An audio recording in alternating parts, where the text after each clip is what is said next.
Hello, hello, hello. I'm your resident bibliophile and royal witch, Empress Celestia Libri. Welcome to today's stream, everybody. And as you will see, I have something new. I have glasses. I've actually had these glasses since the beginning, but I have been forgetting to wear them for these reading streams. So yeah, surprise asset, I've got glasses. Oh my goodness. Get a little bit more into character, I guess, maybe, for reading and all of that, having the glasses on. So, yeah. Surprise! Oh my goodness. And today, of course, we're still going through the Brothers Grimm fairy tales. We still have quite a few left. I'm only on page like 70 of... Let's see how big this book is. Okay, there's the end notes.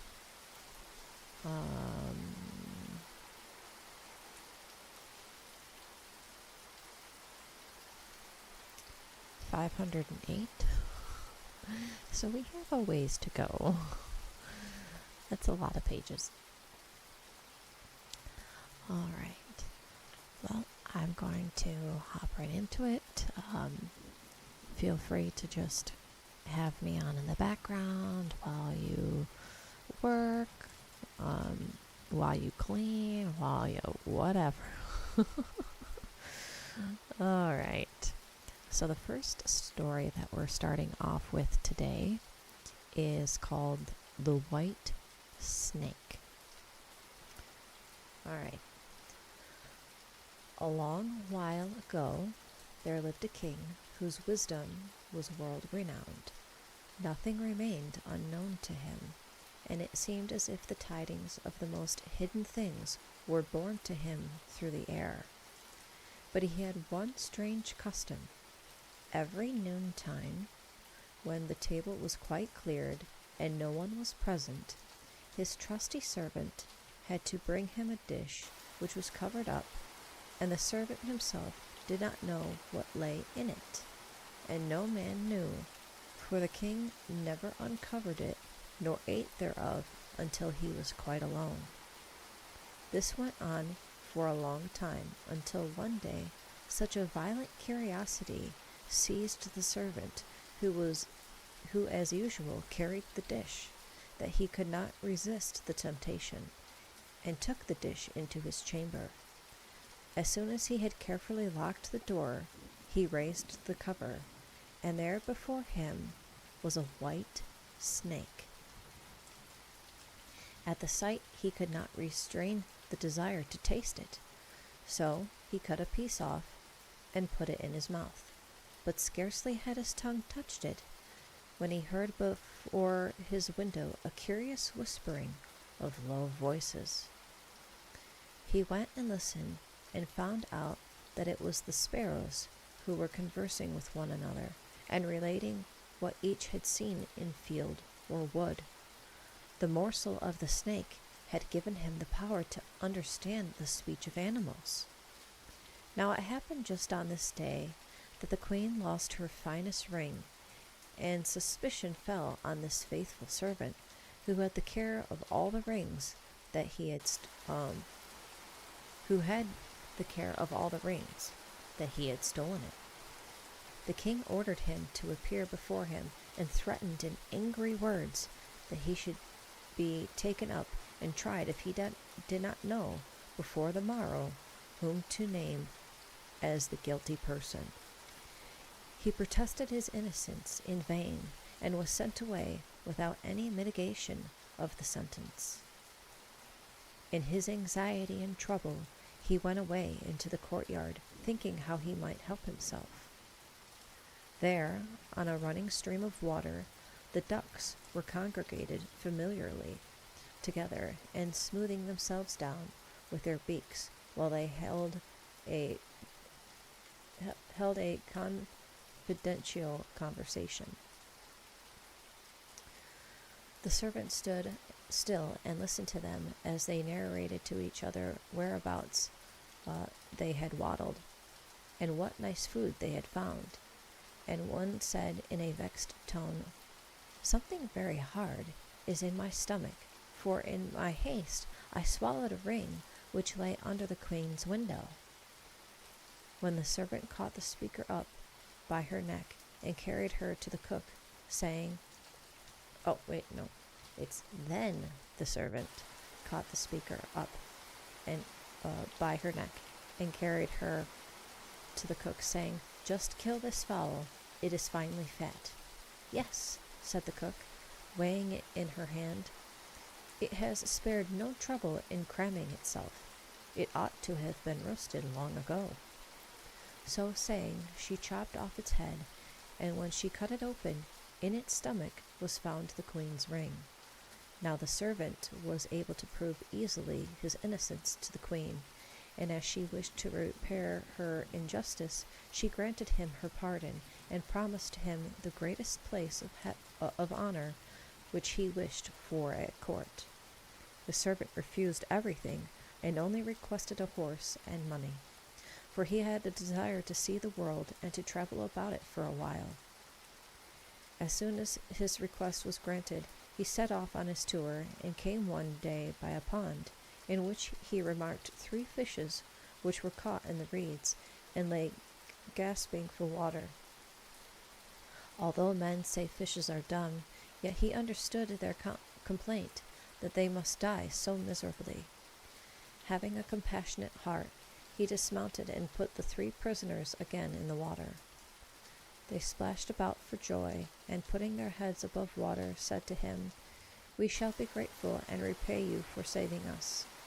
He rowed onwards, and after a while it happened that he heard, as it were, a voice in the sand at his feet. He listened and perceived that an ant-king was complaining thus, "If these men could but keep away with their great fat beasts! Here comes an awkward horse treading my people underfoot unmercifully." So he rode on to a side path, and the ant-king called to him, "We will be grateful and reward you." His way led him into a forest, and there he saw a male and female crow standing by their nest and dragging their young out. "Off with you, you gallows birds!" they exclaimed. "We can feed you no longer. You are big enough now to help yourselves." The poor young ones lay on the ground fluttering and beating their wings and crying, "We helpless children, we must feed ourselves, we who cannot fly yet. What is left to us but to die here of hunger?" Then the servant dismounted, and killing his horse with his sword, left it for the young crows to feed upon. They soon hopped upon it, and when they were satisfied, they exclaimed, "We will be grateful and reward you in time of need." He was obliged now to use his own legs, and after he had gone a long way, he came to a large town, where in the streets there was a great crowd and shouting, and a man upon horseback riding along, who proclaimed, "The princess seeks a husband, but he who would win her must perform a difficult task, and, if he should not luckily complete it, his life will be forfeited." But the youth, when he had seen the princess, was so blinded by her beauty that he forgot all danger, and stepping before the king, offered himself as suitor. Immediately he was conducted to the sea, and a golden ring thrown in before his eyes. Then the king bade him fetch this ring up again from the bottom of the sea, adding, "If you rise without the ring, you shall be thrown in again and again until you perish in the waves." Everyone pitied the handsome youth, and then left him alone on the seashore. There he stood considering what he should do, and presently he saw 3 fishes at once swimming towards him, and they were no others than the 3 whose lives he had saved. The middle one bore a mussel shell in its mouth, which it laid on the shore at the feet of the youth, who, taking up and opening it, found the gold ring within. Full of joy, he brought it to the king, expecting that he should receive his promised reward. But the proud princess, when she saw that he was not her equal in birth, was ashamed of him, and desired that he should undertake a second task. She went into the garden, and strewed there 10 bags of millet seed in the grass. These he must pick up by the morning, before the sunrise, and let him not venture to miss 1 grain. The youth sat himself down in the garden, thinking how it was possible to perform the task, but that he could not discover, and so he sat there sorrowfully, awaiting at the dawn of day to be conducted to death. But as soon as the first rays of sun fell on the garden, he saw that the 10 sacks were all filled and standing by him, while not a single grain remained in the grass. The ant-king had come in the night with his thousands and thousands of men, and the grateful insects had collected the millet with great industry and put it into the sacks. The princess herself came into the garden and saw with wonder that the youth had performed what was required of him.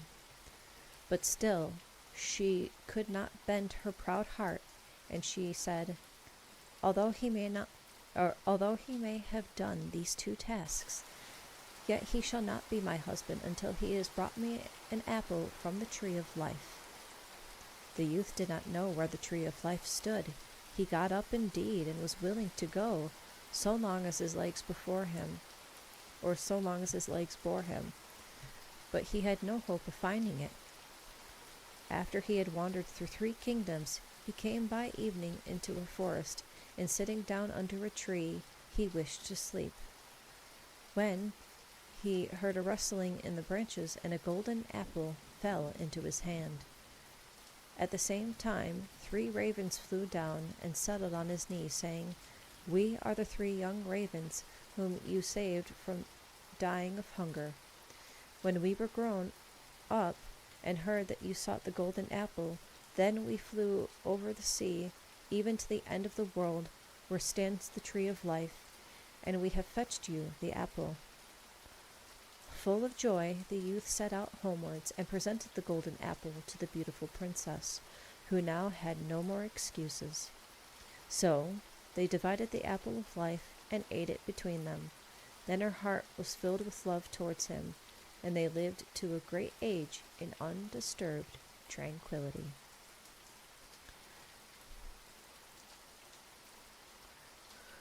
You thought I left YouTube. What? No, I didn't go anywhere. Oh my goodness. I don't know what caused you to worry, but yeah, no, I'm fine. I'm here. I didn't go anywhere. Oh my goodness. I don't know if maybe my waiting room just didn't show up or what. Of course, I did make my waiting room kind of late, but anyway. Alright, so that's that story.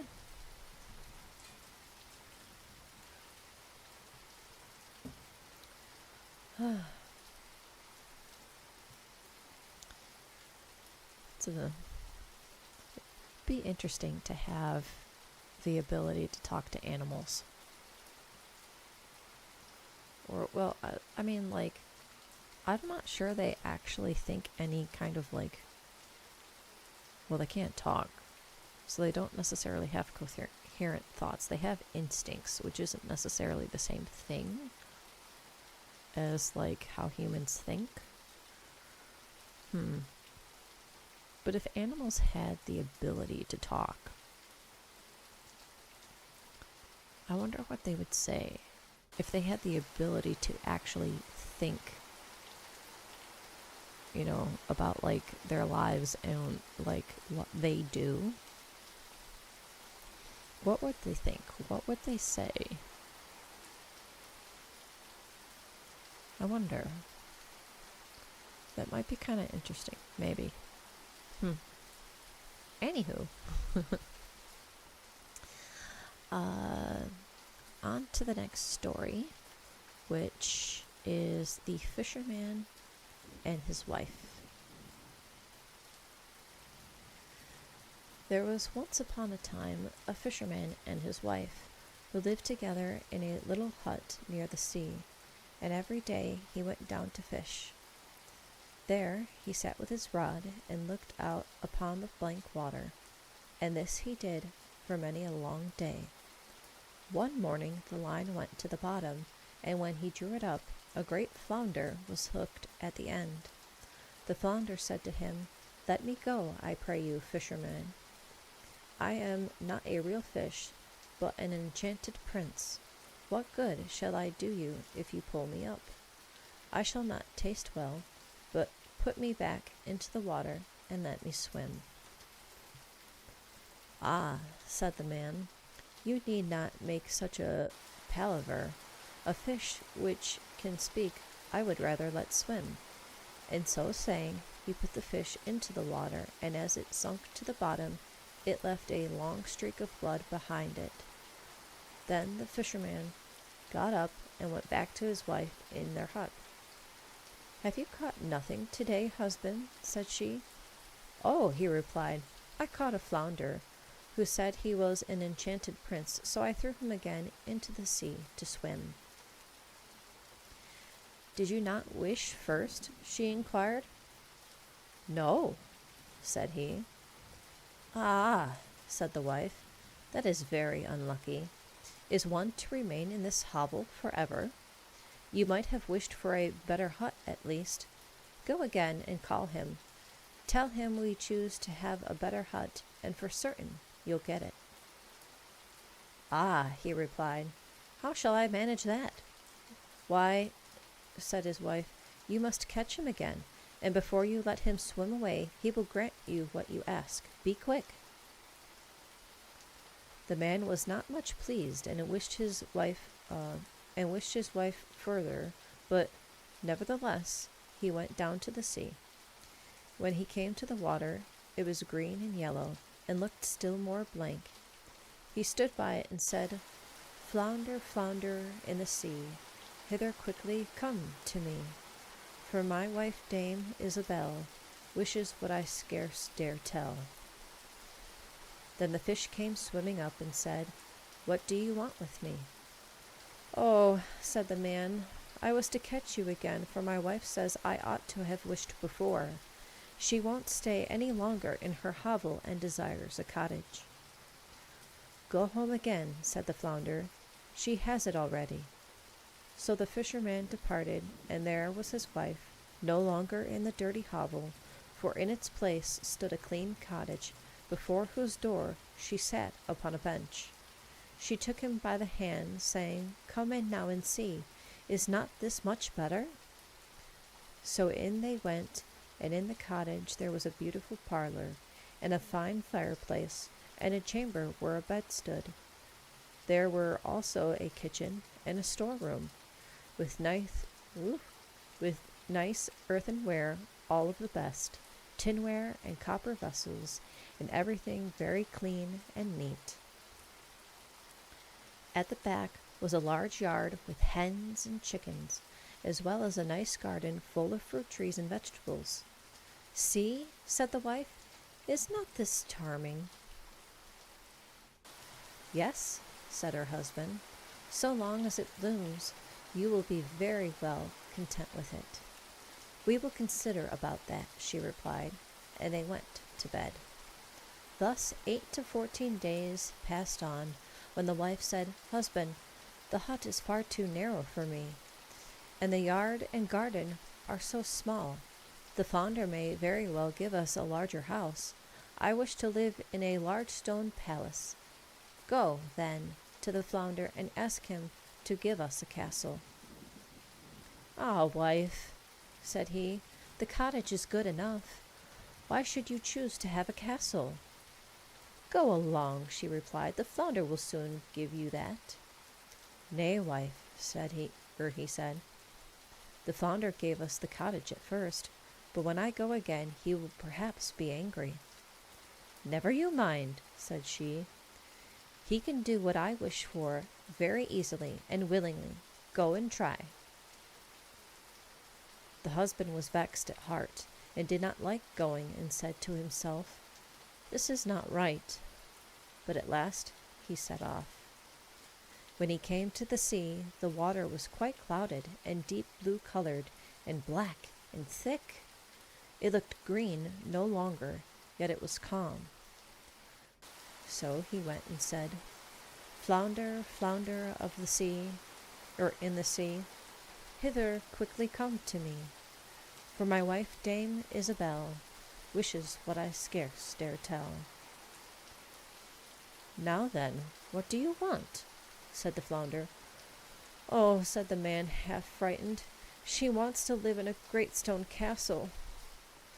"Go home and see it at your door," replied the fish. The fisherman went away, and lo, where formerly his house stood, there was a great stone castle, and his wife called to him from the steps to come in, and taking him by the hand, she said, "Now let us look about." So they walked about, and in the castle there was a great hall with marble tables, and there were ever so many servants who ushered them through folding doors and into rooms hung all around with tapestry, and filled with fine golden stools and chairs, with crystal looking glasses on the walls, and all the rooms were similarly fitted up. Outside the house were large courtyards with horse and cow stalls and wagons, all of the best, and besides a beautiful garden filled with magnificent flowers and fruit trees, and a meadow full a mile long, covered with deer and oxen and sheep, as many as one could wish for. "Is not this pretty?" said the wife.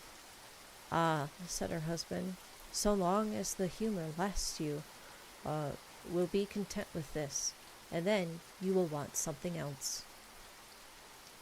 "We will think about that," said she, and with that they went to bed. The next morning the wife woke up just as it was day, and looked out over the fine country which lay before her. Her husband did not get up, and there she stood with her arms akimbo, and called out, "Get up and come and look here at the window. See, shall I not be queen over all the land? Go and say to the flounder, we choose to be king and queen." "Ah, wife," said he, "why should I wish to be king?" "No," she replied, "you do not wish, so I will be queen. Go, tell the flounder so." "Oh, why do you wish this? I cannot say it." "Why not? Go off at once. I must be queen." The husband sat out quite stupefied, but she would have her way, and when he came to the sea it was quite black looking, and the water splashed up and smelled very disagreeably. But he stood still and repeated, "Flounder, flounder in the sea, hither quickly come to me, for my wife Dame Isabel wishes what I scarce dare tell." "What does she want now?" asked the flounder. "Ah," said he, "she would be queen." "Go home, she is so already," replied the fish. So he departed, and when he came near the palace, he saw it had become much larger, with a great tower and gateway in front of it, and before the gate stood a herald, and there were many soldiers, with kettle drums and trumpets. When he came into the house, he found everything made of the purest marble and gold, with magnificent curtains fringed with gold. Through the hall he went in at the doors where the great court apartment was, and there sat his wife upon a high throne of gold and diamonds, having a crown of gold upon her head and a scepter of precious stones in her hand. And upon each side stood 6 pages in a row, each one a head taller than the other. Then he went up and said, "Ah, wife, are you queen now?" "Yes," said she. Now I am queen." There he stood looking for a long time. At last he said, "Ah, wife, how do you like being queen? Now we have nothing else to choose." "No, indeed," she replied. "I am very dissatisfied. Time and tide do not wait for me. I can bear it no longer. Go then to the flounder. Queen I am, now I must be pope." "Ah, wife, what would you? Pope thou canst not be. The Pope is the head of Christendom. The founder cannot make you that." "I will be Pope," replied the wife, and he was obliged to go. And when he came to the shore, the sea was running mountains high, and the sky so black that he was quite terrified, and began to say in a great fright, "Flounder, flounder in the sea, quickly, quickly come to me, for my wife, Dame Isabel, wishes what I scarce dare tell." "What now?" asked the flounder. "She wants to be Pope," said he. "Go home and find her so," was the reply. So he went back and found a great church in which she was sitting upon a much higher throne, with 2 rows of candles on each side, some as thick as towers, down to those no bigger than rushlights, and before her footstool were kings and queens kneeling. "Wife," said he, "now be contented. Since you are Pope, you cannot be anything else." "That I will consider about," she replied. And so they went to bed. But she could not sleep for thinking what she should be next. Very early she rose and looked out of the window, and as she saw the sun rising, she thought to herself, why should I not do that?" And so she shook her husband and called out to him, "Go, tell the flounder I want to make the sun rise." Her husband was so frightened that he tumbled out of bed, but she would hear nothing, and he was obliged to go. When he got down to the sea, a tremendous storm was raging, and the ships and boats were tossing about in all directions. Then he shouted out, but still could not hear his own words, "Flounder, flounder in the sea, quickly, quickly come to me, for my wife, Dame Isabel, wishes what I scarce dare tell." "What would she have now?" said the fish. "Ah," he replied, "she wants to be ruler of the universe." "Return and find her back in her hovel," replied the flounder, and there the fisherman and his wife remained for the rest of their days. That is a very interesting little story.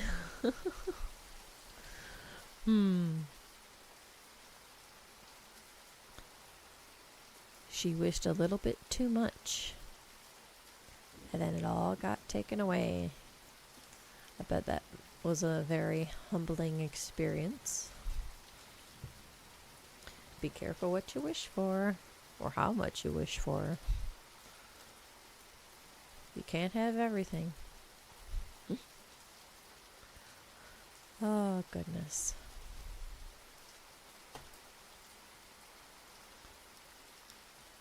Alrighty, we're gonna get a swig of water here.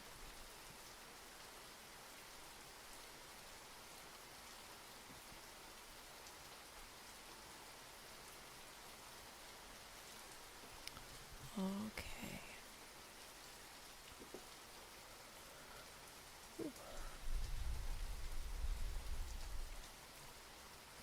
Alright, the next story that we have is The Valiant Little Tailor. And then in parentheses below that says 7 at 1 below. So I don't know if that's like an aside title, what's the term for it? You've got like the main title and then like the other part of the title that's not like the main title. pretty sure there's a term for it, but I can't think of it right now. Either that or it's an alternate title. Right, this one seems to be decent in length. Okay. So buckle in. Oh, goodness. Okay. The Valiant Little Tailor. One summer's morning, a tailor was sitting on his bench by the window in very dark, not dark, oh my soul, quite the opposite. I don't know where that came from. One summer's morning, a tailor was sitting on his bench by the window in very good spirits, sewing away with all his might, and presently up the street came a peasant woman crying, "Good preserves for sale! Good preserves for sale!" This cry sounded nice in the tailor's ears, and sticking his diminutive head out of the window, he called out, "Here, my good woman, just bring your wares here." The woman mounted the 3 steps up to the tailor's house with her heavy basket, and began to unpack all the pots together before him. He looked at them all, held them up to the light, put his nose to them, and at last said, "These preserves appear to me to be very nice, so you may weigh me out 4 half-ounces, my good woman. I don't mind even if you make it 1/4 of a pound." The woman, who expected to have met with a good customer, gave him what he wished, and went away grumbling, very much dissatisfied. "Now," exclaimed the tailor, "Heaven will send me a blessing on this preserve, and give me fresh strength and vigor." And taking the bread out of the cupboard, he cut himself a slice the size of the whole loaf, and spread the preserve upon it. That will taste by no means bad," said he, "but before I have a bite, I will just get this waistcoat finished."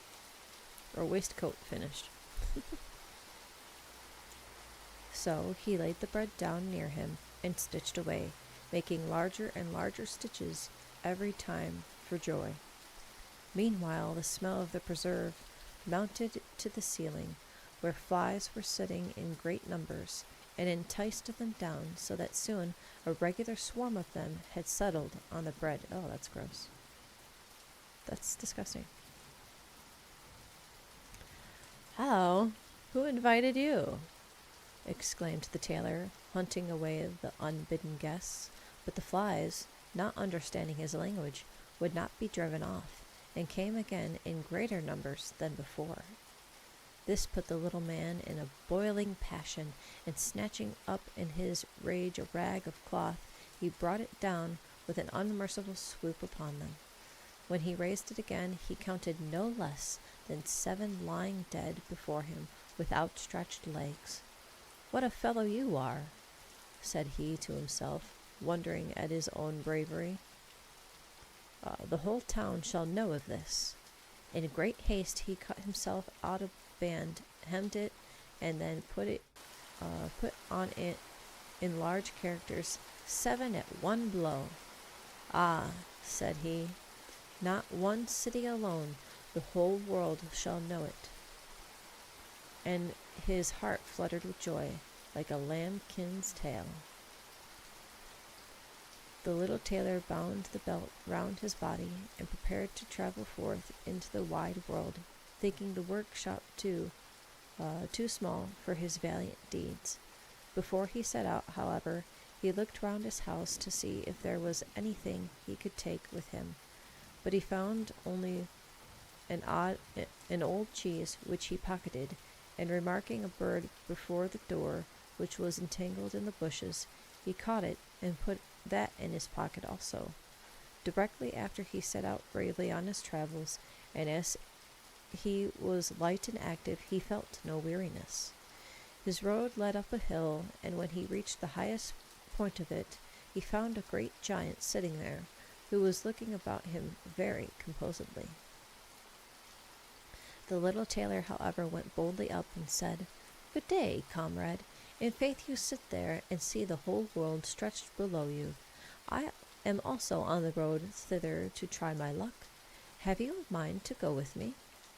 The giant looked contemptuously at the little tailor and said, "You vagabond, you miserable fellow." "That may be," replied the tailor, "but here you may read what sort of a man I am." And unbuttoning his coat, he showed the giant his belt.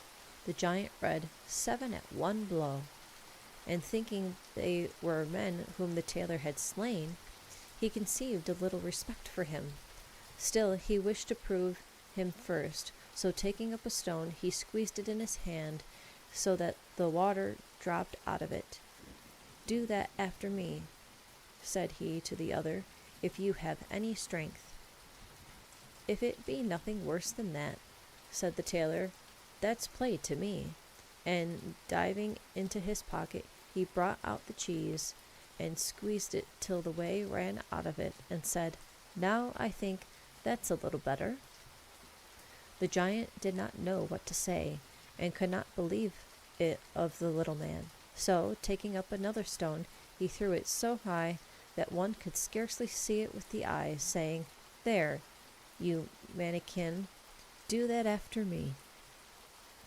"Well done," said the tailor, "but your stone must fall down again to the ground.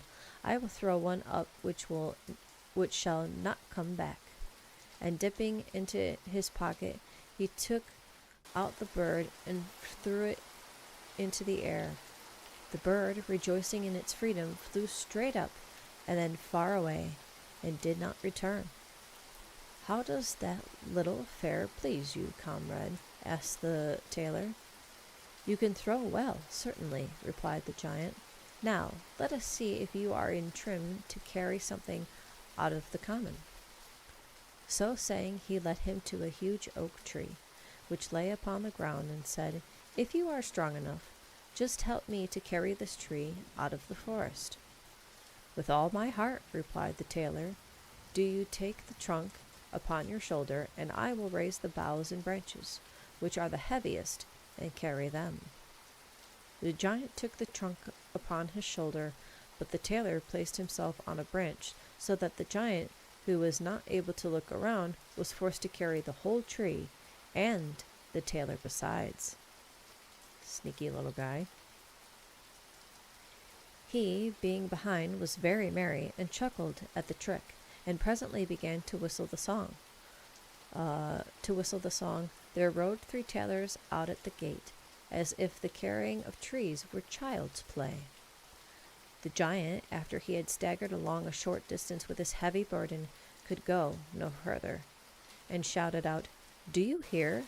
I must let the tree fall."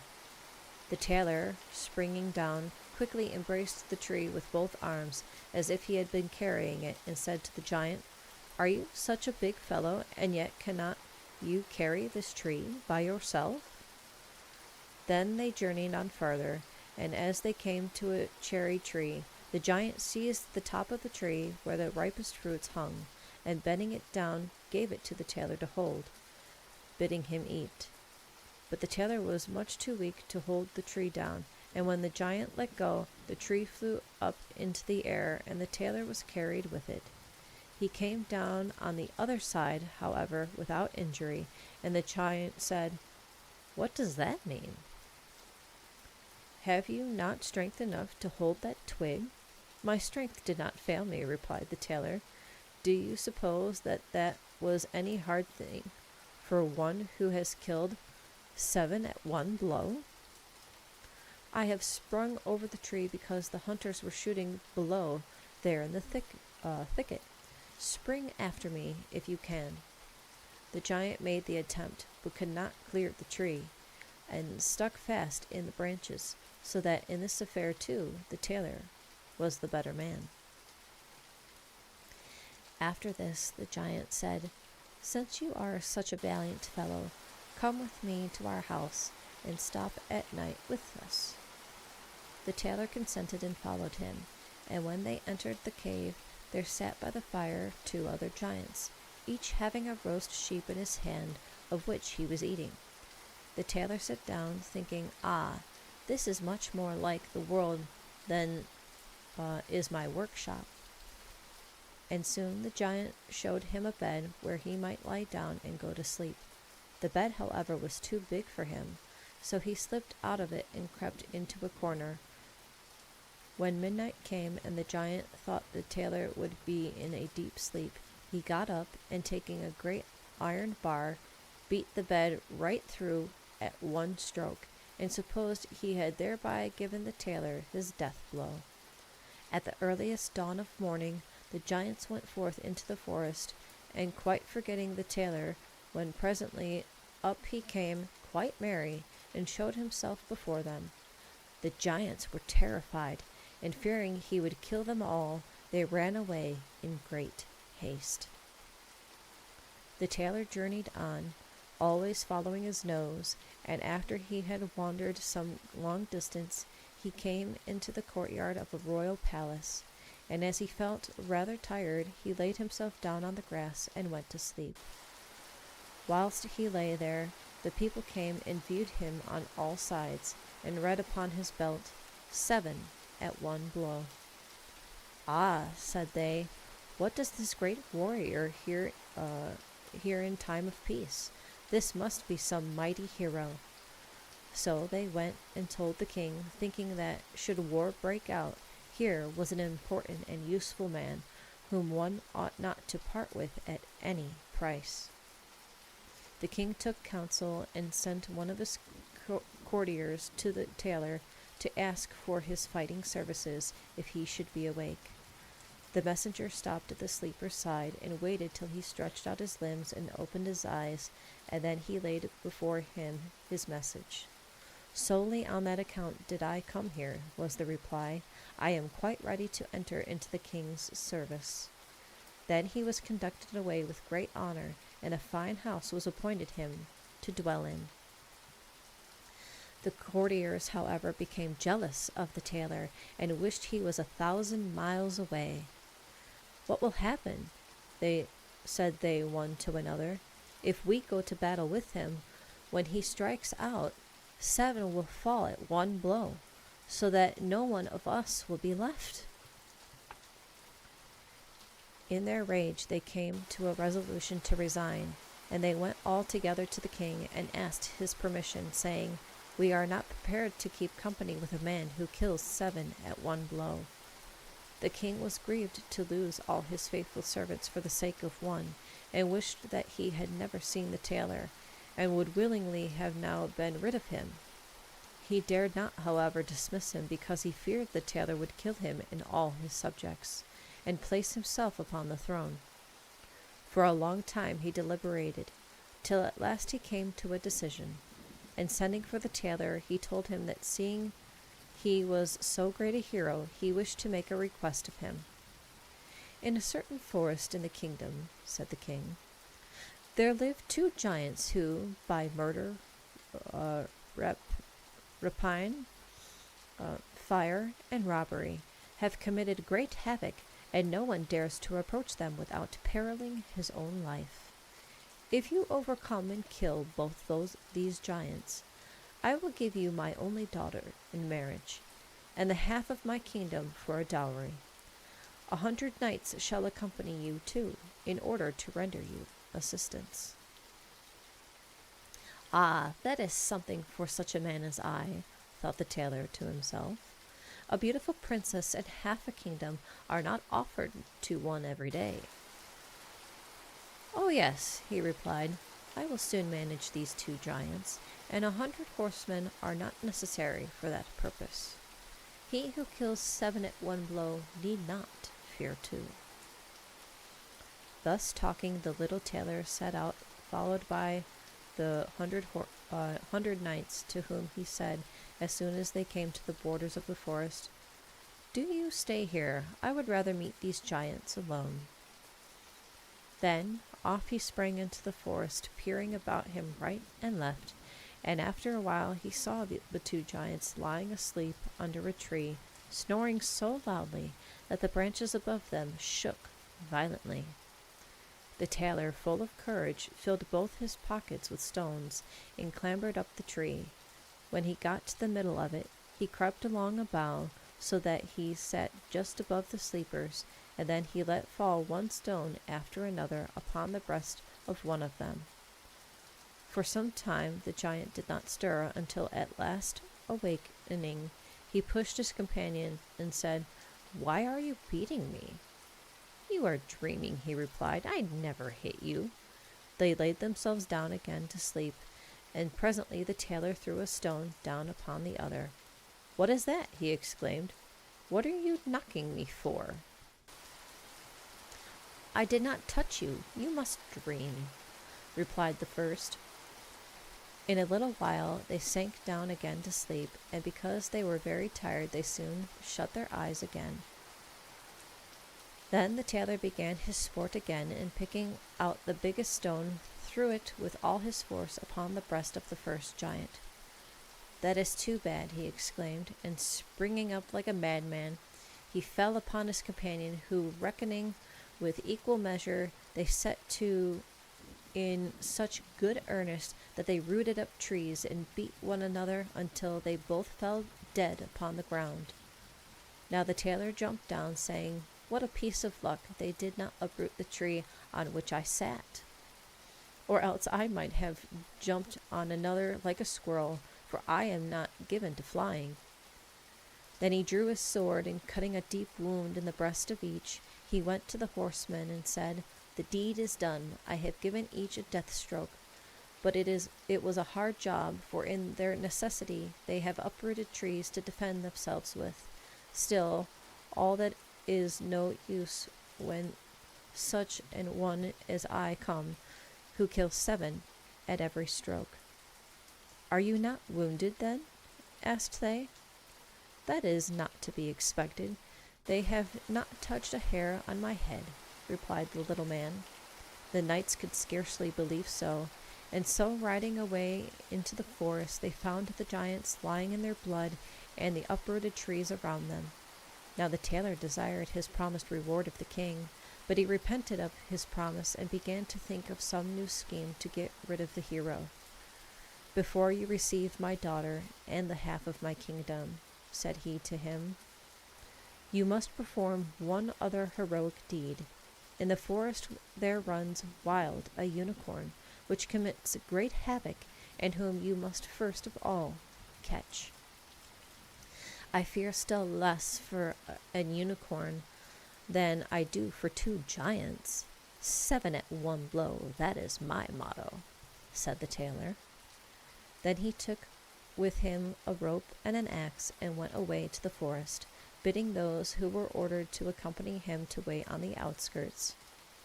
He had not to search for long, for presently the unicorn came near and prepared to rush at him, as if he would pierce him on the spot. "Softly, softly," he exclaimed. "That is not done so easily." And waiting till the animal was close upon him, he sprang nimbly behind a tree. The unicorn, rushing with all its force against the tree, fixed its horns so fast in the trunk that it could not draw it out again, and so it was made prisoner. "Now I have got my bird," said the tailor, and coming from behind the tree, he first bound the rope around its neck, and then cutting the horn out of the tree with his axe, he put all in order, and leading the animal, brought it before the king. The king, however, would not yet deliver upon the promised reward, and making a third request that before the wedding the tailor should catch a wild boar which did much injury, and he should have the huntsman to help him. "With pleasure," was the reply. "It is mere child's play." The huntsman, however, he left behind, and they were overjoyed to be there, for this wild boar had already so often hunted them that they had no pleasure in hunting it. As soon as the boar perceived the tailor, it ran at him with gaping mouth and glistening teeth, and tried to throw him to the ground. But our flying hero sprang into a little chapel, which was near, and out again at a window on the other side in a trice. The boar ran after him, but he, skipping around, shut the door behind him, and there the raging beast was caught, for it was much too unwieldy and heavy to jump out of the window. The tailor now called the huntsmen up, that they might see his prisoner with their own eyes. But our hero presented himself before the king, who was compelled now, whether he would or no, to keep his promise, and surrender his daughter and the half of his kingdom. Had he known that it was no warrior, but only a tailor, who stood before him, it would have gone to his heart still more. So the wedding was celebrated with great splendor, though with little rejoicing, and out of a tailor was made a king. Some little while afterwards, the young queen heard her husband talking in his sleep and saying, "Boy, make me a waistcoat, and stitch up those trousers, or I will lay the yard measure over your ears." Then she remarked of what condition her lord was, and complained in the morning to her father, and begged he would deliver her from her husband, who was nothing else than a tailor. The king comforted her by saying, "This night leave your chamber door open. My servants shall stand without, and when he is asleep they shall enter, bind him, and bear him away to a ship which shall carry him forth into the wide world." The wife was contented with his proposal, but the king's armor-bearer, who had overheard all, went to the young king and disclosed the whole plot. I will shoot a bolt upon this affair," said the brave tailor. In the evening, at their usual time, they went to bed, and when his wife believed he slept, she got up, opened the door, and laid herself down again. The tailor, however, only feigned to be asleep, and began to exclaim in a loud voice, "Boy, make me this waistcoat, and stitch up these trousers, or I will beat the yard measure about your ears. 7 have I killed with one blow, 2 giants have I slain, an unicorn have I led captive, and a wild boar have I caught. And shall I be afraid of those who stand without my chamber?" When these men heard these words spoken by the tailor, a great fear overcame them, and they ran away as if the wild huntsmen were behind them. Neither afterwards durst any man venture to oppose him. Thus became the tailor a king, and so he remained the rest of his days. Aw, thank you, Gojo. Alright, water break time. That's another story done.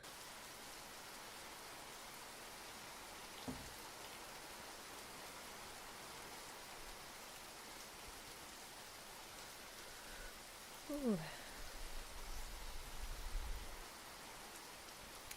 Oh, the next one is like really short. Goodness.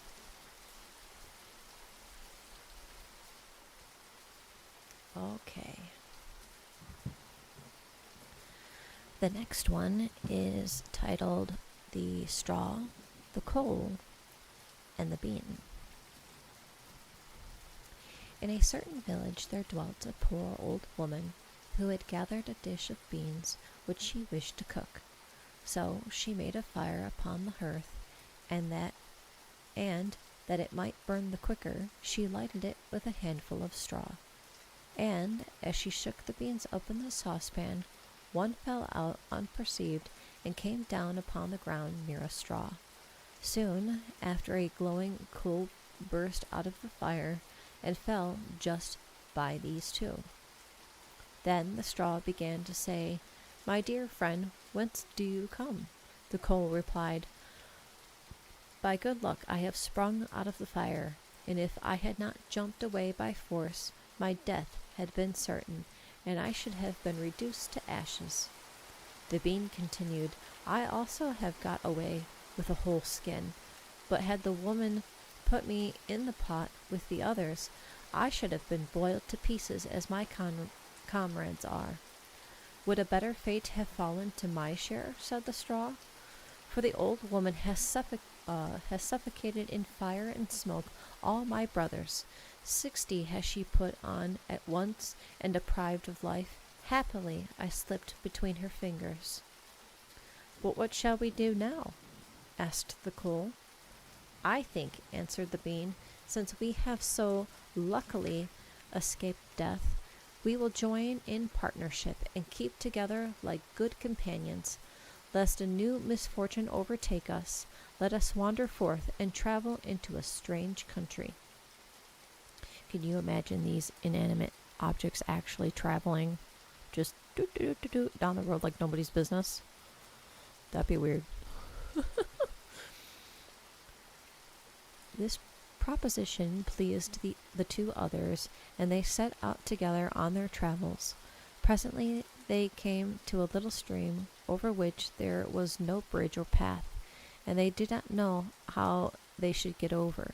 The straw gave good advice and said, I will lay myself across, so that you may cross over upon me as upon a bridge. So the straw stretched itself from one bank to the other, and the coal, which was of a fiery nature, tripped lightly upon the newly built bridge. But when it came to the middle of it, and heard the water running along beneath, it was frightened and stood still, no daring to go further. The straw, however, beginning to burn, broke in two and fell into the stream, and the coal, slipping after, hissed as it reached the water and gave up the ghost. The bean, which had prudently remained upon the shore, was forced to laugh at this accident, and the joke being so good, it laughed so immoderately that it burst itself. Now they would wow. Now they would all have been done for alike if a tailor who was out on his wanderings had not just then, by good luck, sat himself down near the stream. Having a commiserating heart, he took out needle and thread and sewed the bean together. The bean thanked him exceedingly, but as the tailor used black thread, it has happened since that time that every bean has a black seam. That's an interesting way to end the story.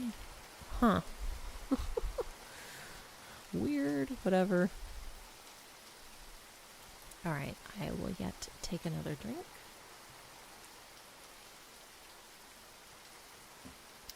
And you will very much like the next one. This is one of the more common ones, and was made into a Disney film. It is Cinderella. Which I like the songs in Cinderella, and I've been known to just kind of start randomly singing them, which I would do right now, except for it would get me copyright striked. So I am going to hold it in and just read the story.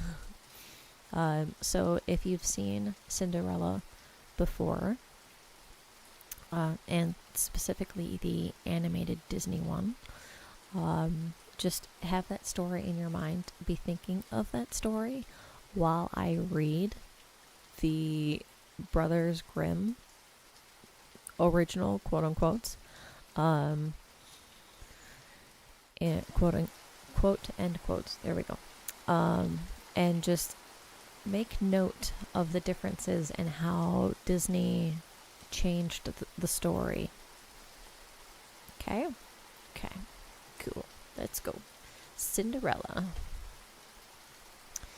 Once upon a time, the wife of a certain rich man fell very ill, and as she felt her end drawing nigh, she called her only daughter to her bedside and said, "My dear child, be pious and good, and then the good God will always protect you, and I will look down upon you from heaven and think of you." Soon afterwards she closed her eyes and died.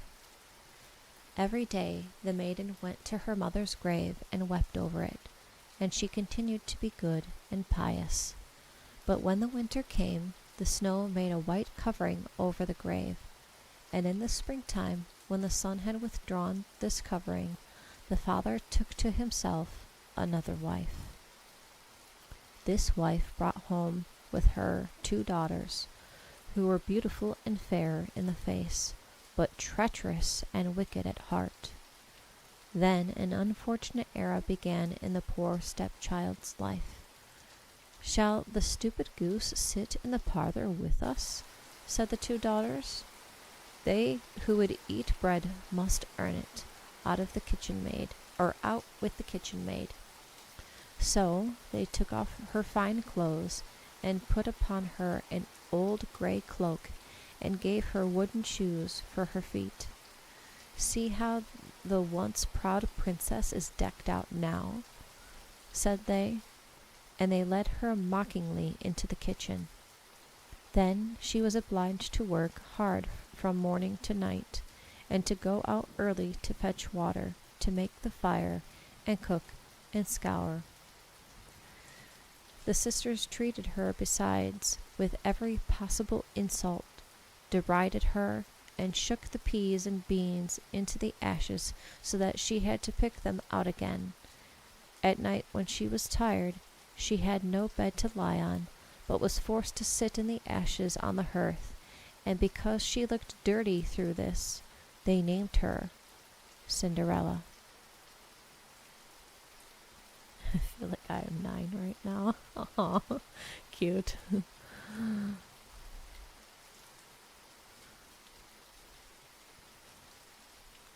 Oh, you're fine. Go, Joe. You're fine. It's okay. One day, it happened that the father wanted to... Okay, so listen to this sentence in this paragraph. Okay, you ready? One day, it happened that the father wanted to go to the fair. Okay, now that's not even the whole sentence, but that particular phrase right there. So all of this is happening. All that I've just read already is happening while her father is still alive. So what the hell? Why is the father allowing his 2 stepdaughters to treat his daughter like crap? And he does nothing about it? What is wrong with that guy? Like, hello? That's messed up. Anyway, we'll continue. One day it happened that the father wanted to go to the fair, so he asked his 2 daughters what they should bring them, or what he should bring them. "Some beautiful dresses," said one. "Pearls and precious stones," replied the other. "But you, Cinderella," said he. He's even calling her Cinderella. Oh, my goodness. "But you, Cinderella," said he, "what will you have?" "The first bough, father, that knocks against your hat on your way homewards. Break it off for me," she replied. So he bought the fine dresses and the pearls and precious stones for his 2 stepdaughters. And on his return, as he rode through a green thicket, a hazel bough touched his hat, which he broke off and took with him. As soon as he got home, he gave his stepdaughters what they had wished for, and to Cinderella he gave the hazel branch. She thanked him very much, and going to her mother's grave, she planted the branch on it, and wept so long that her tears fell and watered it, so that it grew and became a beautiful tree. Thrice a day Cinderella went beneath it to weep and pray, and each time a little white bird flew on the tree, and if she wished aloud, then the little bird threw down to whatever she wished for. Threw down to her whatever she wished for. After a time it fell out that the king appointed a festival which was to last 3 days, and to which all the beautiful maidens in the country were invited, from whom his son was to choose a bride. When the two stepdaughters heard that they might also appear, they were very glad, and calling Cinderella, they said, "Comb our hair, brush our shoes, and fasten our buckles, for we are going to the festival at the king's palace." Cinderella obeyed, crying, because she wished to go with them to the dance, so she asked her stepmother whether she would allow her. "You, Cinderella," said she, "you are covered with dust and dirt. Will you go to the festival? You have no clothes or shoes, and how can you dance?" But she urged her request, and the mother said at last, "I have now shaken into the ashes a tub full of beans. If you have picked up them again in 2 hours, you shall go." Then the maiden left the room, and went out at the back door into the garden, and called out, "You tame pigeons and doves, and all you birds of heaven, come and help me to gather the good into the tub, and the bad ones you may eat." Presently in at the kitchen window came 2 white pigeons, and after them the doves, and soon all the birds under heaven flew chirping in and down upon the ashes. Then they began to pick, and gathered all the good seeds into the tub, and scarcely an hour had passed when all was completed, and the birds flew away again. Then the maiden took the tub to the stepmother, rejoicing at the thought that she might now go to the festival. But the stepmother said, "No, Cinderella, you have no clothes, and cannot dance. You will only be laughed at." As she began to cry, the stepmother said, "If you can pick up quite clean 2 tubs of beans, which I throw amongst the ashes in 1 hour, you shall accompany them." And she thought to herself, "She will never manage it." As soon as the 2 tubs had been shot into the ashes, Cinderella went out at the back door into the garden, and called out as before, "You tame pigeons and doves, and all you birds under heaven, come and help me to gather the good ones into the tubs, and the bad ones you may eat." Presently in at the kitchen window came 2 white pigeons, and after them the doves, and soon all the birds under heaven flew chirping in and down upon the ashes. Then they began to pick, and gathered all the good seeds into the tubs, and scarcely had half an hour passed before all was picked up, and off they flew again. The maiden now took the tubs to the stepmother, rejoicing at the thought that she could go to the festival. But the mother said, "It does not help you a bit. You cannot go with us, for you have no clothes and cannot dance. We should be ashamed of you."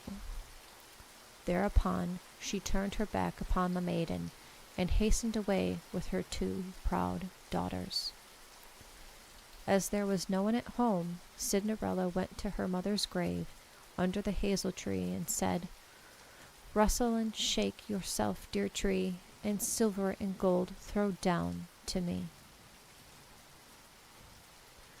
Then the bird threw down a dress of gold and silver, and silken slippers ornamented with silver.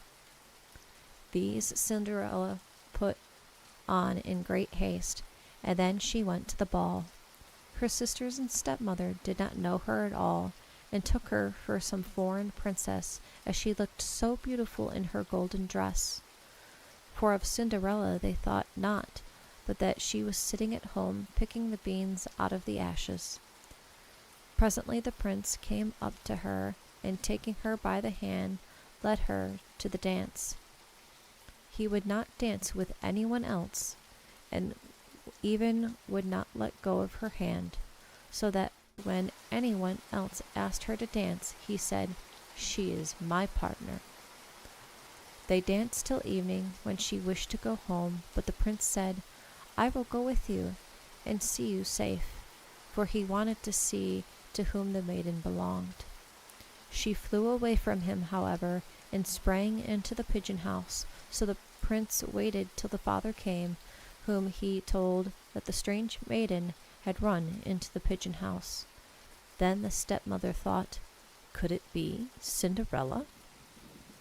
And they brought an axe wherewith the prince might cut open the door, but no one was found within. And when they came into the house, there lay Cinderella in her dirty clothes among the ashes, and an oil lamp was burning in the chimney. For she had jumped quickly out of the other side of the pigeon house, and had run to the hazel tree, where she had taken off her fine clothes, and laid them on the grave. And the bird had taken them again, and afterwards she had put on her little grey cloak, and seated herself among the ashes in the kitchen. The next day, when the festival was renewed, and her stepmother and sisters had set out again, Cinderella went to the hazel tree and sang as before, "Rustle and shake yourself, dear tree, and silver and gold throw down to me." Then the bird threw down a much more splendid dress than the former, and when the maiden appeared at the ball, everyone was astonished at her beauty. The prince, however, who had waited till she came, took her hand, and would dance with no one else. And if others came and asked, he replied as before, "She is my partner." As soon as evening came, she wished to depart, and the prince followed her, wanting to see into whose house she went. But she sprang away from him and ran into the garden behind the house. Therein stood a fine large tree, on which hung the most beautiful pears, and the boughs rustled as though a squirrel was among them. But the prince could not see whence the noise proceeded. He waited, however, till the father came and told him, "The strange maiden has escaped from me, and I think she has climbed up into this tree." The father thought to himself, "Can it be Cinderella?" And taking an axe, he chopped down the tree, but there was no one on it. When they went into the kitchen, there lay Cinderella among the ashes as before, for she had sprung down on the other side of the tree, and having taken her beautiful clothes again to the bird upon the hazel tree, she had put on once more her old grey cloak. The third day, when her stepmother and her sisters had set out, Cinderella went again to her mother's grave and said, "Rustle and shake yourself, dear tree, and silver and gold throw down to me." Then the bird threw down to her a dress which was more splendid and glittering than she ever. Wow, I'm having a hard time with that phrase. Pardon me. Then the bird threw down to her a dress which was more splendid and glittering than she had ever had before, and the slippers were all golden. When she arrived at the ball, they knew not what to say for wonderment, and the prince danced with her alone as at first, and replied to everyone who asked her hand, "She is my partner." As soon as evening came, she wished to go, and as the prince followed her, she ran away so quickly that he could not overtake her. Imagine being faster as a woman in this like fancy ball gown and being able to run faster than a dude. That's something. But he had contrived a stratagem and spread the whole way with pitch, so that it happened as the maiden ran that her left slipper came off. The prince took it up and saw it was small and graceful and quite golden. So the following morning he went with it to the father and said, "My bride shall be no other than she whose foot this golden slipper fits." The two sisters were glad of this, for they had beautiful feet, and the elder went with it to her chamber to try it on, while her mother stood by. She could not, however, get her great toe into it, and the shoe was much too small. But the mother, reaching a knife, said, "Cut off your toe, for if you are queen, you need not go any longer on foot." The maiden cut it off and squeezed her foot into the shoe, and concealing the pain she felt, went down to the prince.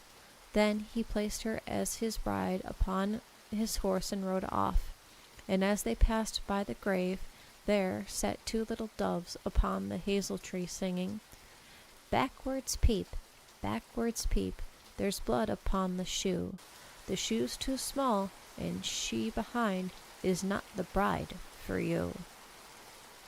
Then the prince looked behind and saw the blood flowing, so he turned his horse back and took the false bride home again, saying she was not the right one. Then the other sister must needs fit on the shoe, so she went to her chamber and got her toes nicely into the shoe, but the heel was too large. The mother, reaching a knife, said, "Cut a piece off your heel, for when you become queen, you need not go any longer on foot." She cut a piece of her heel, squeezed her foot into the shoe, and concealing the pain she felt, went down to the prince. Then he put her upon his horse as his bride, and rode off.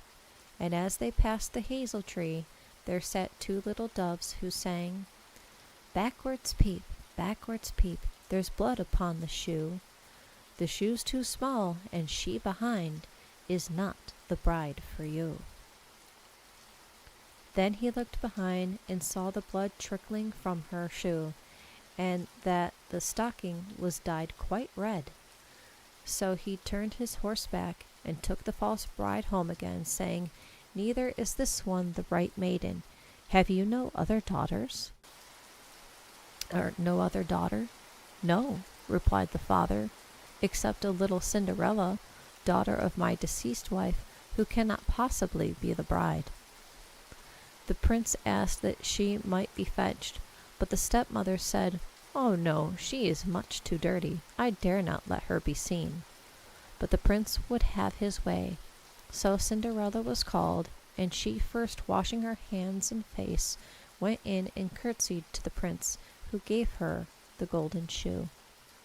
Cinderella sat down on a stool, and, taking off her heavy wooden shoes, put on the slipper, which fitted her to a shade, and as she stood up, the prince looked in her face, and recognizing the beautiful maiden with whom he had danced, exclaimed, "This is my rightful bride."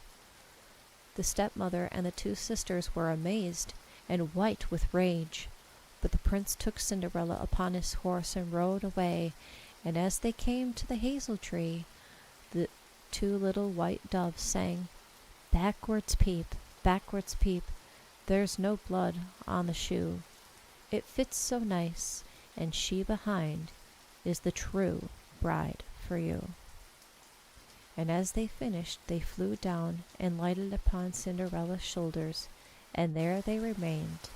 And the wedding was celebrated with great festivities, and the two sisters were smitten with blindness as a punishment for their wickedness. There's a story for you. So, the Disney version is definitely quite different from the Brothers Grimm original. I mean, you can definitely tell it's the same story, but there's definitely things that Disney changed and made nicer, shall we say, for it to be a kid's movie. 'Cause yikes. Could you imagine, like, cutting off it, like a toe or like a part of your heel just to, like, get your foot into a shoe? Like, that's insane to me. That's, ugh, ew. No, I'll keep all my toes, and yeah, I'm good. Goodness. Yikes. I'm gonna get some more water.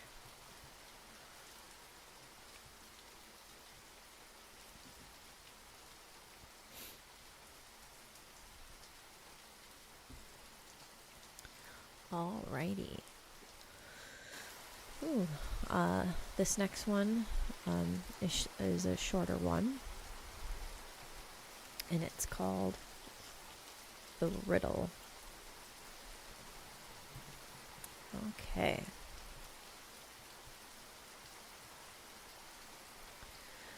Once upon a time, there was a king's son who had a mind to see the world. So he set forth and took no one with him but a faithful servant. One day he came into a great forest, and when evening drew on, he could find no shelter and did not know where to pass the night. Just then he perceived a maiden who was going towards a little cottage, and as he approached, he saw that she was young and beautiful. So he asked her whether he and his servant could find a welcome in the cottage for the night. "Yes, certainly," replied the maiden in a sorrowful voice. "You can, but I advise you not to enter." "Why not?" asked the prince. The maiden sighed and answered, "My stepmother practices wicked arts. She acts not hospitably to strangers." He perceived now that he was come to a witch's cottage, but because it was very dark and he could go no further, he went in, for he was not at all afraid. The old woman was sitting in an armchair by the fire and looked at the strangers out of her red eyes. "Good evening," she muttered, appearing very friendly. "Sit yourselves down and rest." Then she poked up the fire, on which a little pot was boiling. The daughter warned them both to be cautious, and neither to eat or drink anything, for the old woman brewed bad drinks, so they slept quietly till morning. As they made ready for their departure, and the prince was already mounted on horseback, the old witch said, "Wait a bit, I will bring you a parting draught." While she went for it, the prince rode away, but the servant who had to buckle his saddle was left alone when she came with the draught. "Take that to thy master," she said, but at the same moment the glass cracked and the poison spurted on the horse, and so strong was it that the poor animal fell backwards, dead. The servant ran after his master and told him what had occurred, but as he would not leave the saddle behind, he went back to fetch it. As he came to the dead horse, he saw a crow perched upon it, feeding himself. "Who knows whether we shall meet with anything better today?" said the servant. And, killing the crow, he took it with him. The whole day long they journeyed on in the forest, but could not get out of it. And, at the approach of night, finding an inn, they entered it. The servant gave the crow to the host, that he might cook it for their supper, but they had fallen into a den of thieves, and in the gloom of night 12 ruffians came, intending to rob and murder the strangers. Before they began, however, they sat down to table, and the host and the witch joined them. And then they all partook of a dish of pottage, which is soup, in which the flesh of the crow was boiled. Scarcely had they eaten 2 morsels apiece, when they all fell down dead, for the poison which had killed the horse was imparted to the flesh of the crow. There was now no one left in the house but the daughter of the host, who seemed to be honest and had no share in the wicked deeds. She opened all the doors to the prince and showed him the heaped-up treasure, but the prince said she might keep it all, for he would not have none of it, and so rode on further with his servant. After they had wandered a long way in the world, they came to a city where dwelt a beautiful but haughty princess, who had declared that whoever propounded to her a riddle which she could not solve, she should be her husband. But if she solved it, he must have his head cut off. Oh, goodness. 3 days was the time given to consider, but she was always so sharp that she discovered the proposed riddle before the appointed time, 9 suitors had been sacrificed in this way when the prince arrived, and being blinded with her great beauty, resolved to stake his life upon her. So he went before her and proposed his riddle, namely, "What is this? One killed no one, and yet killed 12.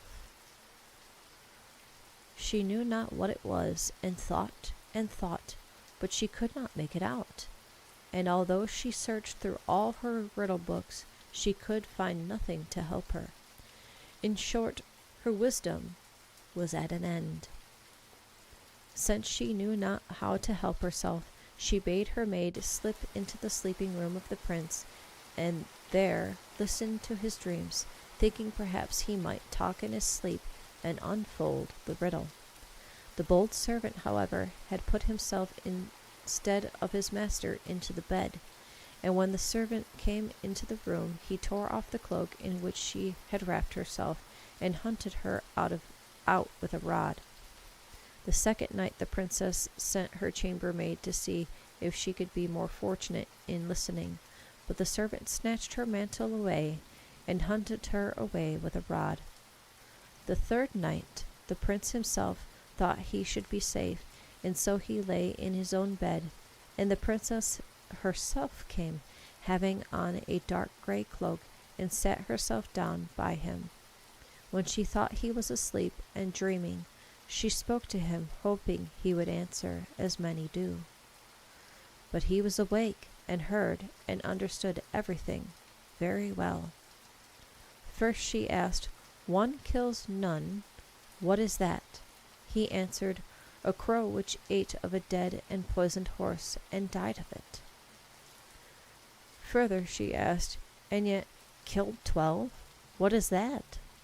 12 robbers who partook of the crow, and died from eating it.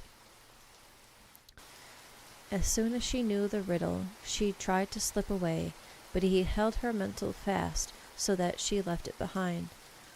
The following morning the princess announced that she had discovered the riddle, and bade the 12 judges come, and she would solve it before them. The prince, however, requested a hearing for himself, and said, "She has stolen in upon me by night, and asked me, or she would never have found it out." The judges said, "Bring us a witness." Then the servant brought up the 3 mantles, and when the judges saw the dark grey cloak which the princess used to wear, they said, "Let the cloak be adorned with gold and silver, that it may be a wedding garment." And that's the end. Oh my goodness.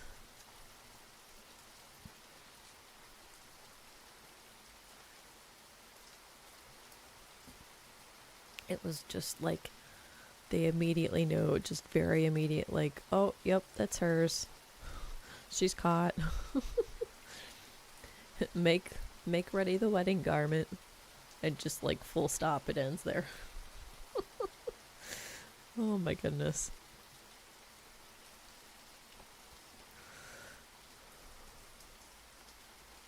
Alright, the next one is also very short, so we'll go ahead and read that as well. Actually, the next 2 are pretty short, so I'll go ahead and read them. So the next one is Old Mother Frost.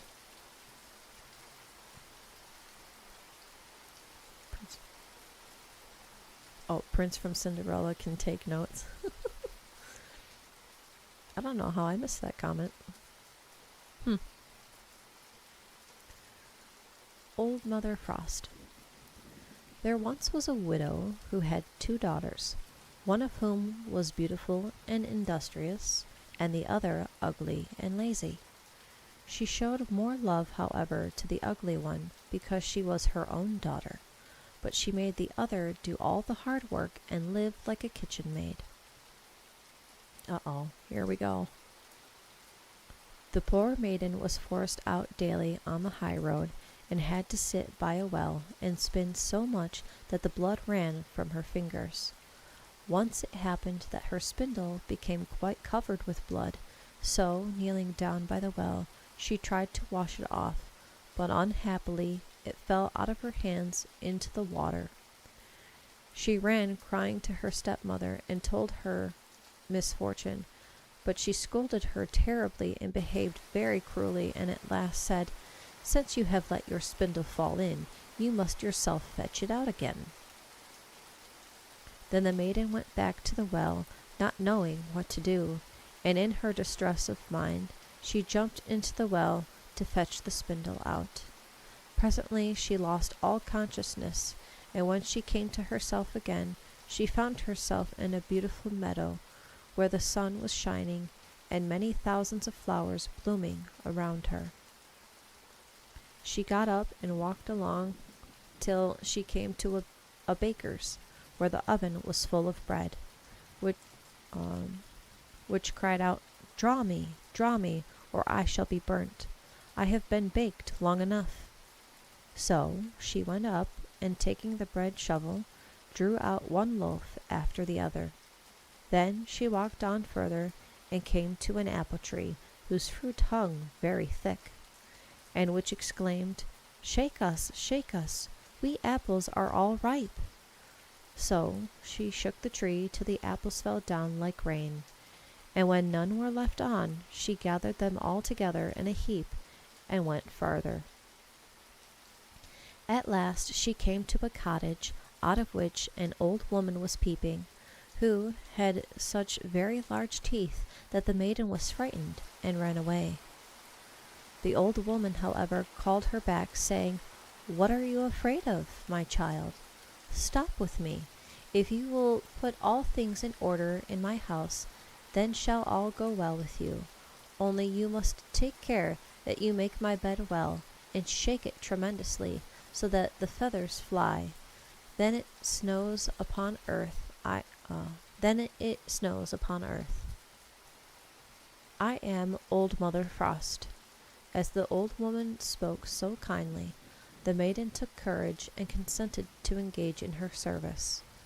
Now everything made her very contented, and she always shook the bed so industriously that the feathers blew down like flakes of snow.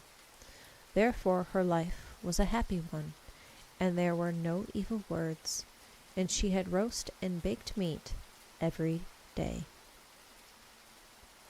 For some time she remained with the old woman, but all at once she became very sad, and did not herself know what was the matter. At last she found she was homesick, and although she fared 1,000 times better than when she was at home, still she longed to go. So she told her mistress, "I wish to go home. However well off I am down here, I cannot stay longer. I must return." The mistress replied, "It appeared to me that you wanted to go home, and since you have served me so truly, I will fetch you up again myself." So saying, she took her by the hand and led her before a great door, which she undid, and when the maiden was just beneath it, a great shower of gold fell, and a great deal stuck to her, so that she was covered over and over with gold. "That you must have for your industry," said the old woman, giving her the spindle which had fallen into the well. Thereupon the door was closed, and the maiden found herself upon the earth, not far from her mother's house. And as she came into the court, the cock sat upon the house and called, "Cock-a-doodle-doo! Our golden maid's come home again." Then she went in to her mother, and because she was so covered with gold, she was well received. The maiden related all that had happened, and when the mother heard how she had come by these great riches, she wished her ugly, lazy daughter to try her luck. So she was forced to sit down by the well and spin, and in order that her spindle might become bloody, she pricked her finger by running a thorn into it, and then, throwing the spindle into the well, she jumped in after it. Then, like the other, she came upon the beautiful meadow, and travelled on the same path. When she arrived at the baker's, the bread called out, draw me out, or I shall be burnt." I have been baked long enough. But she answered, I have no wish to make myself dirty about you. And so went on. Soon she came to the apple tree, which called out, shake me, my apples are all quite ripe. But she answered, you do well to come to me, perhaps one will fall on my head. And so she went on further. When she came to the old Mother Frost's house, she was not afraid of the teeth, for she had been warned. And so she engaged herself to her. The first day she went to work in earnest, was very industrious, and obeyed her mistress in all she said to her, for she thought about the gold which she would present to her. On the second day, however, she began to idle. On the third, still more so, and then she would not get up of a morning. She did not make the beds either, as she ought, and the feathers did not fly.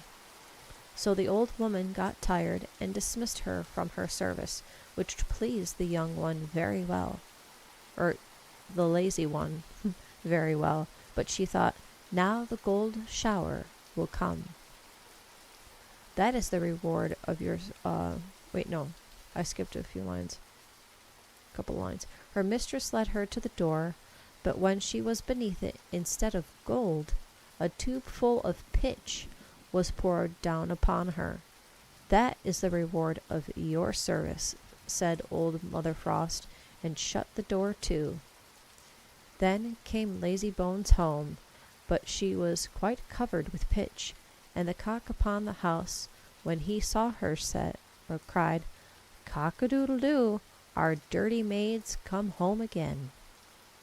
But the pitch stuck to her, and as long as she lived, would never come off again. That's yucky.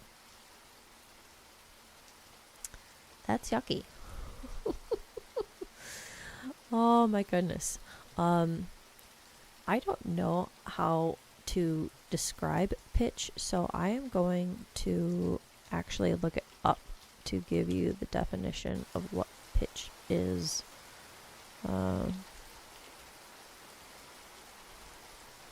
Let's see.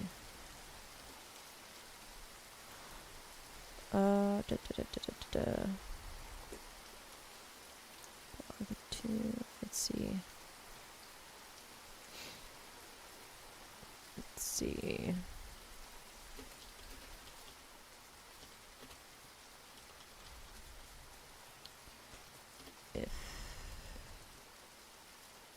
So it's a dark, sticky, resinous substance used for waterproofing and other practical applications. So imagine having that like permanently stuck to your body and not being able to get it off. Yucky. Not nice. Not nice. I'm going to take another swig of water.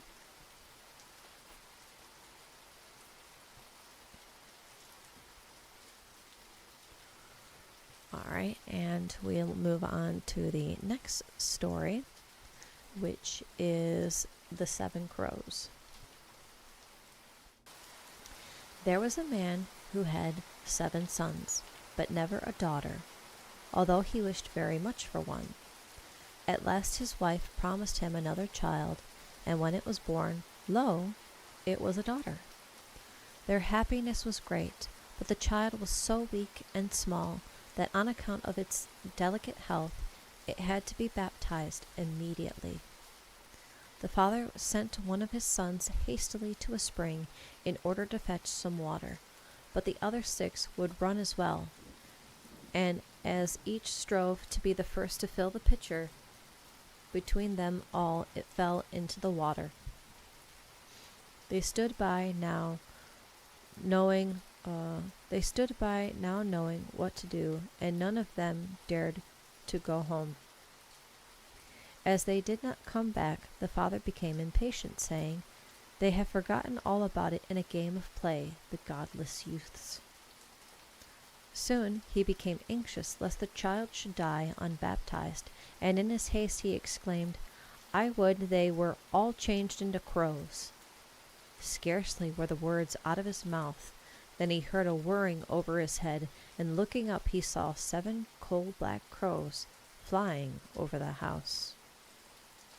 Uh-oh, be careful what you wish for. The parents could not recall their curse, and grieved very much for their lost sons, but they comforted themselves in some measure with their dear daughter, who soon grew strong and became more and more beautiful every day. For a long time she did not know she had any brothers, for the parents were careful not to mention them. But one day, accidentally, she overheard the people talking of her and saying, "She is certainly very beautiful, but still the guilt of her 7 brothers hangs on her." This made her very sad, and she went to her parents and asked whether she had any brothers, and whether they were gone. The old people durst no longer keep their secret, but said it was the decree of heaven, and her birth had been the unhappy cause. Now the maiden daily accused herself, and thought how she could again deliver her brothers. She had neither rest nor quiet until she at last set out secretly and journeyed into the wide world to seek out her brothers, and to free them wherever they were, cost what it might. She took nothing with her but a ring of her parents for a remembrance, a loaf of bread for hunger's sake, a bottle of water for thirst's sake, and a little stool for weariness. Now on and on went the maiden further and further, even to the world's end. Then she came to the sun, but he was too hot and fearful, and burnt up little children, so she ran hastily away to the moon. But she was too cold, and even wicked-looking, and said, I smell man's flesh. Man's flesh. So she ran away quickly, and went to the stars, who were friendly and kind to her, each one sitting upon his own little seat. But the morning star was standing up, and gave her a crooked bone, saying, If you have not this bone, you cannot unlock the glass castle where your brothers are. The maiden took the bone and wrapped it well up in a handkerchief, and then on she went again, till she came at last to the glass castle. The door was closed, and she looked therefore for the little bone, but when she unwrapped her handkerchief, it was empty. She had lost the present of the good star. What was she to do now? She wished to save her brothers, and she had no key to the glass castle.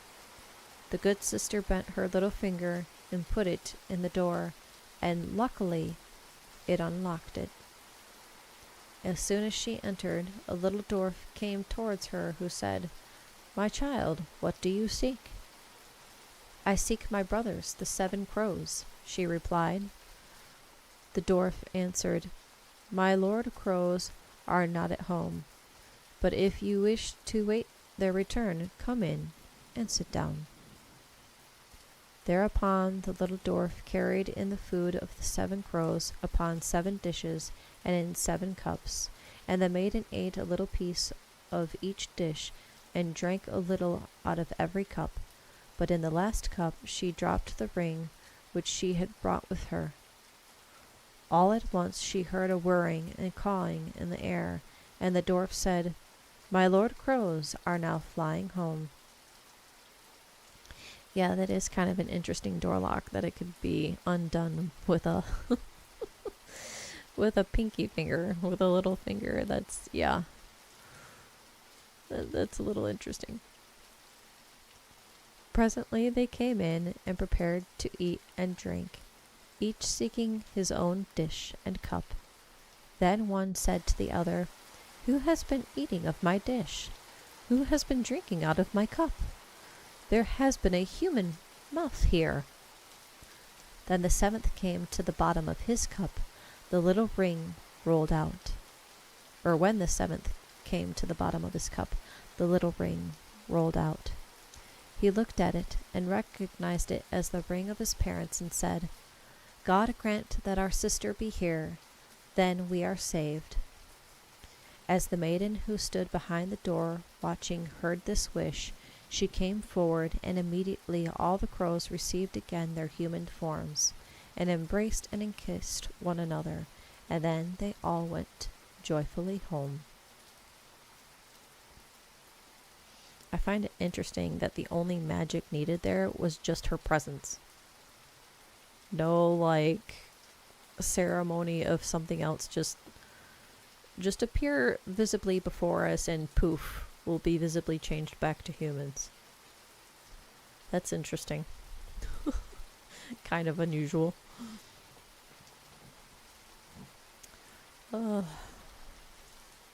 Let's see. Oh, this one's not all that long either. Okay, well, we have another classic story. Next, it is Little Red Riding Hood.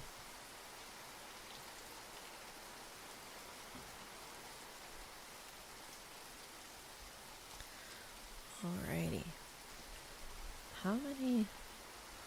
I'm going to go back to the table of contents real quick here and see how many stories I've read today. We started with the White Snake. 1, 2, 3, 4, 5, 6, 7, 8. Cool. Alright, so Little Red Riding Hood is going to make number 9. Alrighty. Get ready for another classic. Little Red Riding Hood. Once upon a time, there lived a sweet little girl who was beloved by everyone who saw her, but her grandmother was so excessively fond of her that she never knew when to give the child enough. One day the grandmother presented the little girl with a red velvet riding hood, and as it fitted her very well, she would never wear anything else, and so she was called Little Red Riding Hood. One day her mother said to her, "Come, Red Riding Hood, here is a piece of nice meat and a bottle of wine. Take these to your grandmother. She is ill and weak, and will relish them. Make haste before she gets up. Go quietly and carefully, and do not run, lest you should fall and break the bottle, and then your grandmother will get nothing. When you go into her room, do not forget to say, 'Good morning,' and do not look about in all the corners." "I will do everything as you wish," replied Red Riding Hood, taking her mother's hand. The grandmother dwelt far away in the wood, half an hour's walk from the village, and as Little Red Riding Hood entered among the trees, she met a wolf. But she did not know what a malicious beast it was, and so she was not at all afraid. "Good day, Little Red Riding Hood," he said. "Many thanks, wolf," said she. "Whither away so early, Little Red Riding Hood?" "To my grandmother's," she replied. "What are you carrying under your apron?" "Meat and wine," she answered. "Yesterday we baked the meat, that grandmother, who is ill and weak, might have something nice and strengthening." "Where does your grandmother live?" asked the wolf. "A good quarter of an hour's walk further into the forest. The cottage stands under 3 great oak trees. Near it are some nut bushes, by which you will easily know it." But the wolf thought to himself, "She is a nice tender thing, and will taste better than the old woman. I must act craftily, that I may snap them both up." Presently he came again to Little Red Riding Hood and said, "Just look at the beautiful flowers which grow around you. Why do you not look about you?" I believe you don't hear how beautifully the birds sing. You walk on as if you were going to school. See how merry everything is around you in the forest." So Little Red Riding Hood opened her eyes, and when she saw how the sunbeams glanced and danced through the trees, and what splendid flowers were blooming in her path, she thought, "If I take my grandmother a fresh nosegay, she will be very pleased, and it is so very early that I can, even then, get there in good time." And, running into the forest, she looked about for flowers. But when she had once begun, she did not know how to leave off, and kept going deeper and deeper among the trees in search of some more beautiful flower. The wolf, however, ran straight to the house of the old grandmother and knocked at the door. "Who's there?" asked the old lady. "Only Little Red Riding Hood, bringing you some meat and wine. Please open the door," replied the wolf. "Lift up the latch," cried the grandmother. "I am too weak to get up."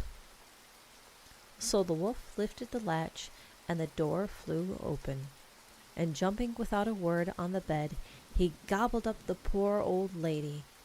Then he put on her clothes and tied her cap over his head, got into the bed, and drew the blankets over him. And when she had I missed a line or two. All this time, Little Red Riding Hood was still gathering flowers, and when she had plucked as many as she could carry, she remembered her grandmother and made haste to the cottage. She wondered very much to see the door wide open, and when she got into the room, she began to feel very ill, and exclaimed, "How sad I feel! I wish I had not come today." Then she said, "Good morning," but received no answer. So she went up to the bed and drew back the curtains, and there lay her grandmother, as she thought, with the cap drawn half over her eyes, looking very fiercely. "Oh, grandmother, what great ears you have!"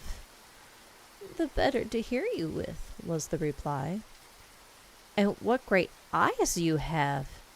"The better to see you with." "And what great hands you have!" "The better to touch you with." "But, grandmother, what great teeth you have!" "The better to eat you with."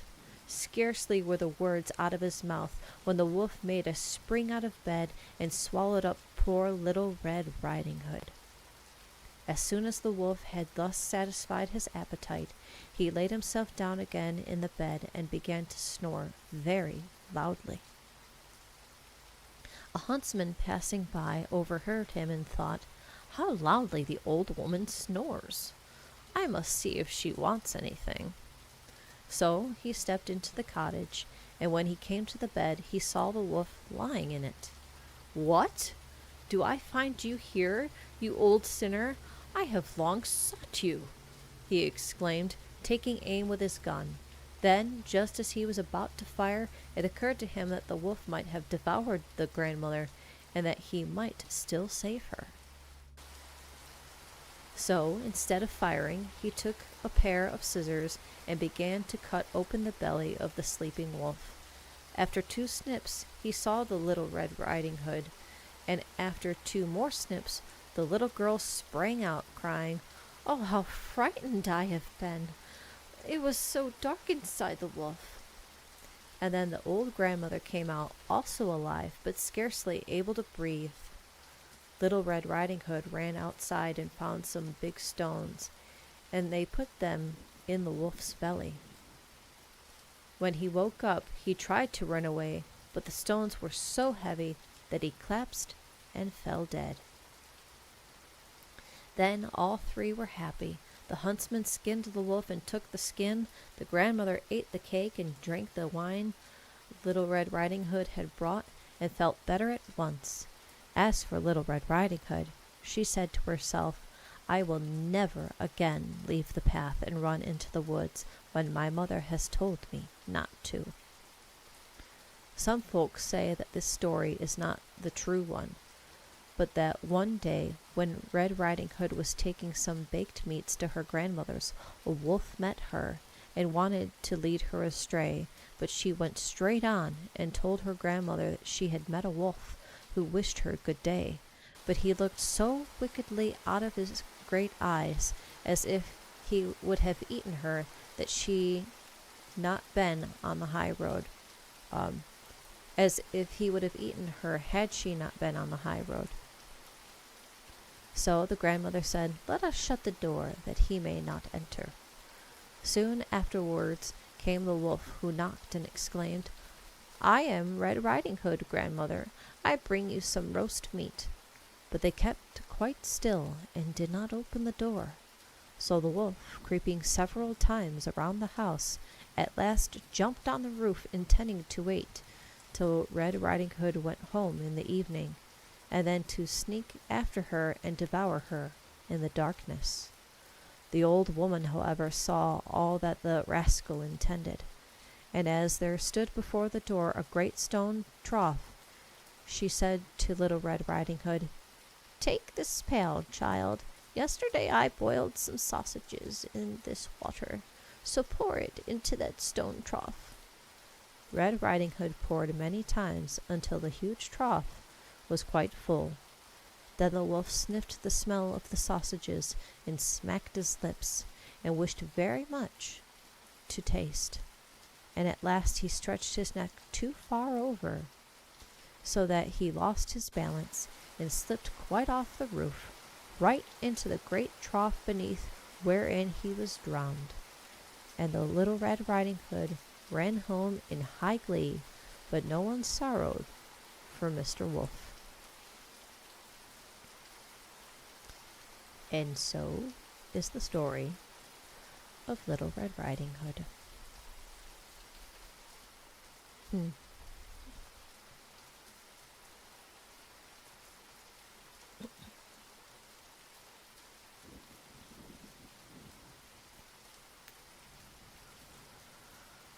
Okay, I think I'm going to go ahead and call it there. I got several stories read today, even a couple of classics. We got Cinderella and Little Red Riding Hood in one go. Let's go. Very nice, very nice. Let's see, what's the next well-known classic? Not that one. Give me just a second here. Actually, I could go to the table of contents. That would probably be faster. Let's see. So we just did Little Red Riding Hood. The next one,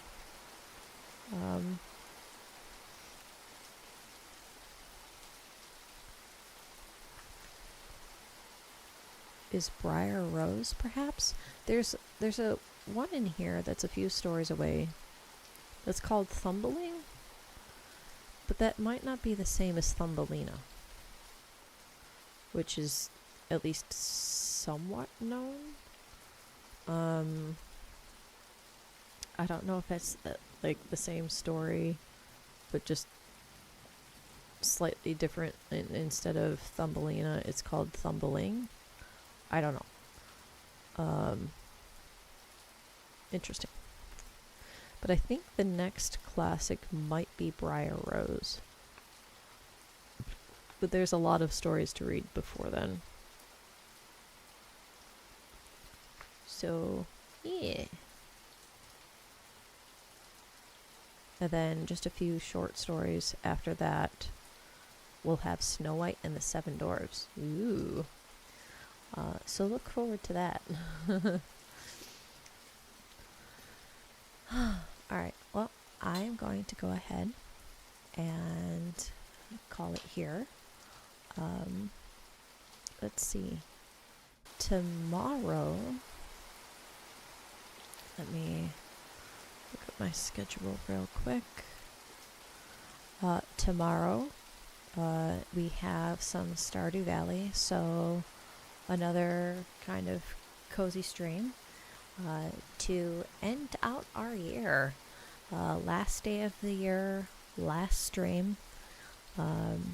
So show up for that if you can, and we'll end the day with some cozy farming and mining and all that sort of stuff with Stardew. And then I do have the 1st off, so New Year's Day I am taking off, but then I will be back on Friday for a double feature, so to speak. I talked about this at the end of yesterday's stream as well. I will be doing a New Year's Zatsu, so look forward to that. That'll be my first Zatsu, and then I'm following that up with some Hollow Knight. So continue to look forward to that. But I hope you have a good rest of your day or evening, whatever time zone you're in, wherever you are in the world. I will see you tomorrow for some Stardew Valley, hopefully. And don't forget to read a book. Alright, bye.